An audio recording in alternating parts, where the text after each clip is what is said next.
Sunday specials ఏం చేసుకున్నామో చూపిస్తున్నాను చూడండి. ఇప్పుడు యూట్యూబ్లో ట్రెండింగ్లో ఉన్న ఫ్లఫీ క్లౌడీ ఆమ్లెట్ చేసుకున్నాము. చాలా టేస్టీగా వచ్చింది. ఇంకా మార్నింగ్ బ్రేక్ఫాస్ట్కి అయితే ఈ సండే టైంలో అయితే లైట్గానే ఉంటుంది. ఎవ్రీ సండే కూడా కంపల్సరీ లైట్గానే చేసుకుంటాం అనమాట.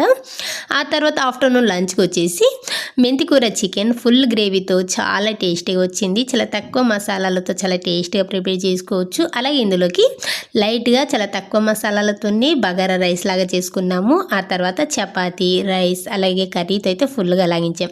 ఇంకా ఈవినింగ్ టైం స్నాక్స్కి వచ్చేసి చికెన్ 65 చేసుకున్నాం అనమాట. మా పిల్లలు అయితే కర్రీ సరిగ్గా ఇష్టంగా తిన్నారు. ఇలాంటి డ్రై ఐటమ్స్ అయితే చాలా ఇష్టపడి తింటారు. అందుకని చెప్పేసి వాళ్ళకి ఇలా చికెన్ 65 అయితే చేసి ఇచ్చాను. ఇంకా నైట్ టైం డిన్నర్కి వచ్చేసి ముద్ద కంపల్సరీ ఎవ్రీ వీక్ కూడా మా ఇంట్లో నాన్ వెజ్ ఉంటే చాలు రాగి ముద్ద అయితే ఉంటుంది, కంపల్సరీ చేసుకుంటాము. ఇంకా ఈ రెసిపీస్ అన్నీ కూడా నెక్స్ట్ వీడియోలో అయితే పోస్ట్ చేస్తాను. ఈ రెసిపీస్ నచ్చితే మాత్రం ప్లీజ్ లైక్ చేసి అలాగే షేర్ చేయండి. Thank you.